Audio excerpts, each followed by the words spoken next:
Un vin, c'est quelque chose qui doit vous toucher au plexus, pas dans les neurones. Le Tressalis, c'est le cépage endémique de notre appellation. Les gens font du vin pour gagner des ronds, moi je fais du vin parce que ça me plaît, parce que j'ai envie de faire du bon vin. La terre d'ici, ça s'appelle du poudingue. Aujourd'hui, la biodynamie est une recette, un drapeau. En fait, c'est une démarche.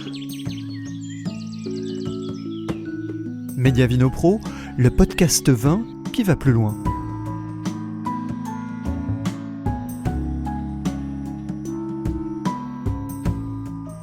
Depuis 1964, la famille Serroin est installée dans le sud-ouest de la Corse, à quelques encablures de Propriano. Après Lucien, Paul et Gilles, ce sont aujourd'hui les enfants de ce dernier, Jeanne et Guillaume, qui poursuivent l'aventure Santarmétou. Un domaine qui, au-delà de l'appellation Corse-Sartène, sait aussi être créatif avec les cépages autochtones retrouvés. Domaine Santarmétou, Jean-Charles Paillet-Cavalli, la révolution douce d'un domaine corse. Bonjour.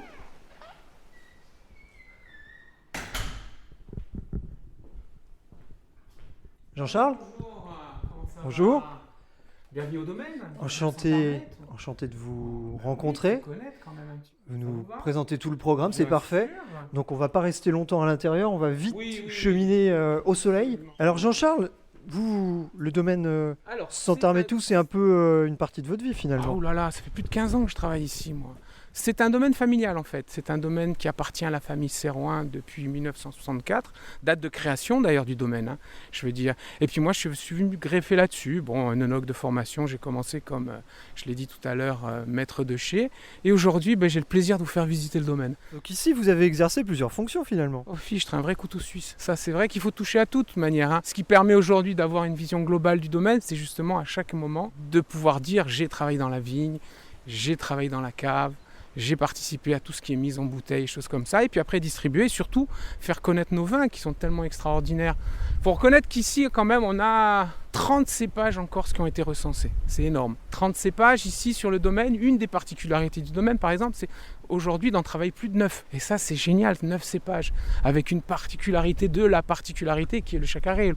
Vous êtes dans le sud de la Corse ici, c'est le berceau du chacarel. Ce qu'on dit jamais, c'est que chacarel en sarthenais, ça s'appelle choukitadiol. Et si on nous l'a dit ce matin. Ben voilà, mais c'est normal. Allez, une petite querelle de clocher, on va taquiner les Ajacciens qui revendiquent la particularité du cépage. On a employé le terme de choukitadiol avant de nommer chacarel. Donc vous avez vraiment travaillé sur la partie culture, la partie vinif. Alors, beaucoup plus vinif dans l'absolu, parce qu'encore une fois, je vous l'ai dit, je suis œnologue. Tout ce qui est vinification, tout ce qui a été à un moment donné l'élaboration des cuvées qui aujourd'hui sont reconnues, c'est quasiment des cuvées historiques. Mais c'est vrai que... Vous avez participé à leur création. Ouais, alors peut-être pas création, dirons-nous, mais en tout cas, élaboration et réflexion. Ouais. Gilles est quand même quelqu'un, et je précise Gilles Serroin, donc est vraiment quelqu'un qui a... Donc le propriétaire. Le propriétaire du domaine, oui, tout à fait. Qui a été rejoint par ses enfants aujourd'hui. Alors aujourd'hui Guillaume avec qui je travaille en cave avec réel plaisir. C'est pas la passation de relais, parce que Gilles est encore présent dans la cave, et je pense qu'il restera assez longtemps encore.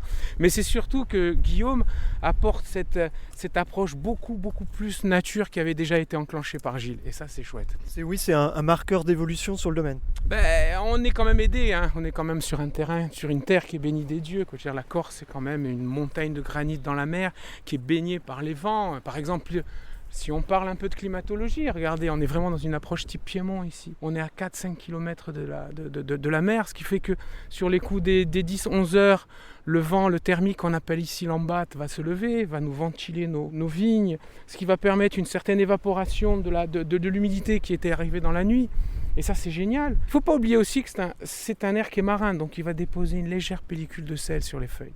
Et ça, c'est pas un problème à l'opposé ? À l'opposé, non, parce que c'est tellement minime qu'on ne peut même pas dire réellement si ça a une incidence mesurée. Ce qu'on dit simplement, c'est qu'en général, comme il est salin, il va freiner un petit peu les départs des risques de maladies. Les fameuses maladies cryptogamiques, c'est-à-dire oïdium et mildiou, qui ont besoin de 2 facteurs, la température et l'humidité. Donc si déjà on minimise cette humidité qui est en excès à un moment donné, si en plus c'est légèrement salé, ça va freiner un petit peu. C'est une des raisons, par exemple, qui explique qu'il est quand même beaucoup plus facile de faire du bio ici quand même, c'est ce que je vous disais tout à l'heure. C'est-à-dire qu'avant d'être en bio sur le domaine, on avait déjà toute cette démarche. On est vraiment de passage ici, vous savez, la terre, comme dit Gilles, elle ne nous appartient pas.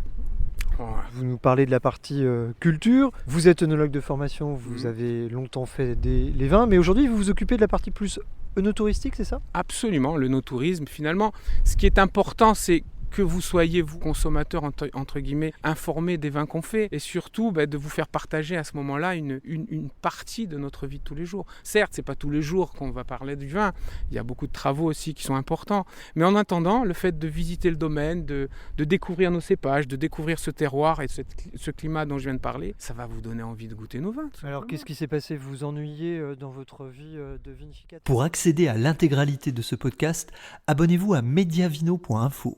Vous recevrez chaque lundi à midi un nouveau podcast ainsi qu'une vidéo, une interview et un édito. Mediavino, voyage au cœur des vignobles pépites.